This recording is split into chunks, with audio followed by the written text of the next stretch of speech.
আজকে আমি রান্নাঘরে এসে গিয়েছি। এখন আমি কি বানাবো, এই যে দেখুন, এই যে চিকেন নিয়ে নিয়েছি, এই 1.5 কিলো চিকেন নিয়েছি। তার সঙ্গে নিয়ে নিয়েছি এই যে পেঁয়াজ, টমেটোর, কাঁচা লঙ্কা, আদা, রসুন সবগুলো কেটে বেছে গুছিয়ে নিয়েছি।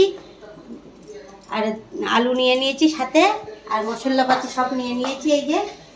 আর এগুলো এখন আমি এই শিলবাটায় আজকে পিষে ভালো করে মশলা করে তাই বানাবো। কড়াইটা গরম হয়ে গিয়েছে, তেলটা দিয়ে দিলাম।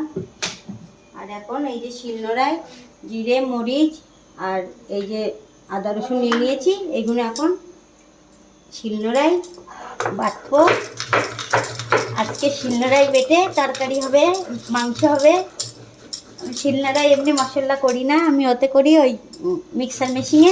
তা আজকে আমি শিলনোড়ায় করছি, শিল তো চলে যাচ্ছে। শিলনোড়ায় মশলা করে মাংস বানালে হেভি টেস্ট হয়, তার জন্য আজকে আমি শিলনোড়ায় বাটছি মশলা।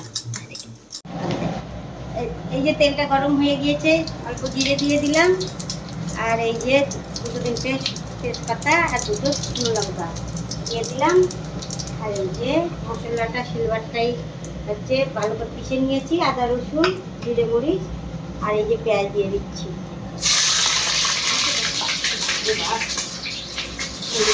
পেঁয়াজ আর কাঁচা লঙ্কা দিয়ে দিলাম।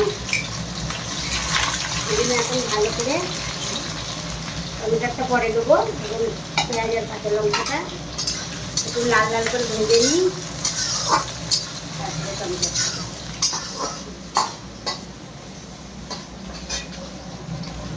এখন দিয়ে দিচ্ছি, এই যে রসুনের পেস্টটা দিয়ে দিলাম তেলের করে, দিয়ে এগুলো পরে দেবো, আদা জিরে এগুলো পরে দেবো। আর এটা টমেটোটাও দিয়ে দিচ্ছি।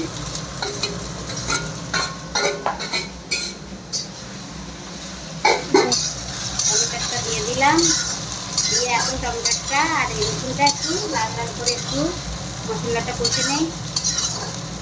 তারপরে দিয়ে দেবো এই যে মাংস, দিচ্ছি লবণ, অল্প করে দিচ্ছি লবণ, কারণ লবণ অল্প করে হলদি দিচ্ছি। আর ঝালের গুঁড়ো দিয়ে দিচ্ছি 2 চামচ। আর অল্প একটু মিট মশলা দিয়ে দিচ্ছি। দিয়ে এখন এটা মশলাটা কষাচ্ছি, কষিয়ে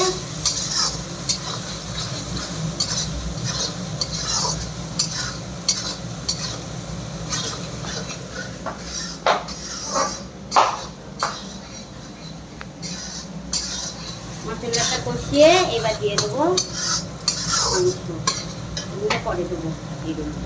এই যে এর মধ্যে লবণ আর হলদি মাখিয়ে রেখেছিলাম মাংসের মধ্যে, এখন এটা দিয়ে কষি ভালো করে। আর এই হচ্ছে জিরে, মরিচ আর আদাটা পরে দেবো, এখন দেবো না। এটা ভালো করে কষি নেই।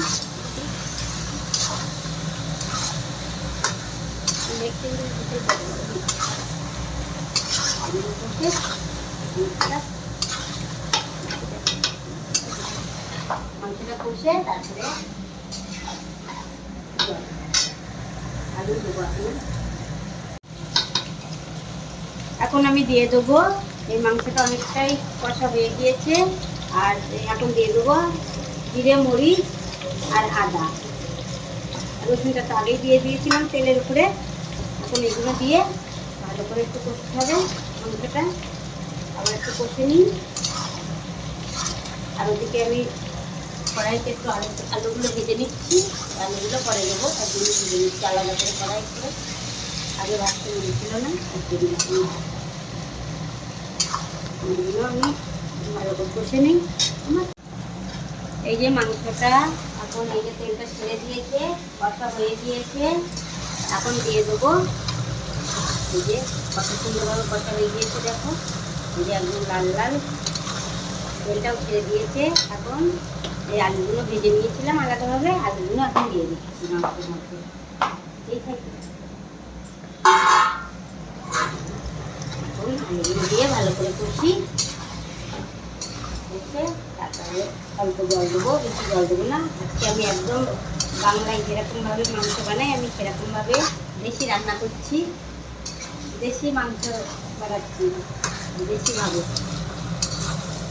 আমি একটু অন্যরকমভাবে বানাই, তা আজকে একটু এরকমভাবে বানাচ্ছি, দেখি কেমন হয় খেতে, ভালো লাগে কি। আর এই যে জলটা দিয়ে তারপরে গরম মশলাটা পিষে নেবো শিলবাটটায়। 4টে এলাইচি নিয়ে নিয়েছি, লং আর এই কী বলে এটা দারচিনি, এই 3টে এই শিলবাটটা এরকমভাবে পিষে নেবো ভালো করে, পিষে জল দিয়ে পরে দিয়ে দেবো। এই জলটা দিয়ে দিচ্ছি, মাংসটা কষা হয়ে গিয়েছে, এটা মশলার জল ছিল। আর এই যে এটা দিয়ে দিলাম,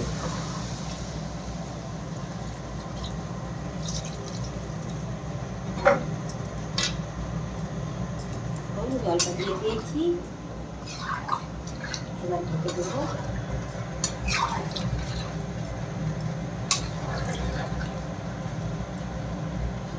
এবার ঢেকে দেবো, ঢেকে দিই।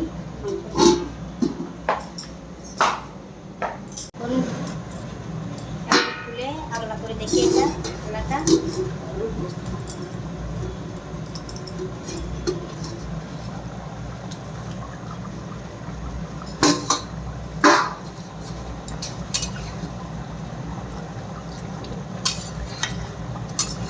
আরো হবে, আর একটু হবে, একটু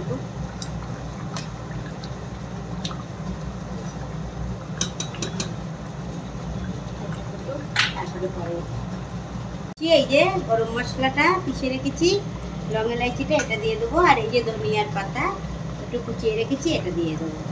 আমি এটা দিয়ে দিচ্ছি, মাংসটা প্রায় হয়ে গিয়েছে, দিয়ে দিলাম। আর এই যে ধনিয়ার পাতাটা দিয়ে দিচ্ছি ওপরে। ধনিয়ার পাতা কোনোদিন দিই না, আজকে ইচ্ছা হলো একটু মাংসে দিই। আমি জানি না কেমন হবে মাংসটা, আমার সময় বলে যাবে ভালো হবে কি সুন্দর হবে, সুন্দর হবে না। এখন এইভাবে ঢেকে দিচ্ছি, ঢেকে দিই। এখন এই যে মাংসটা ঢেকে দিলাম, একটু সিম করে দিই, হয়ে যাবে।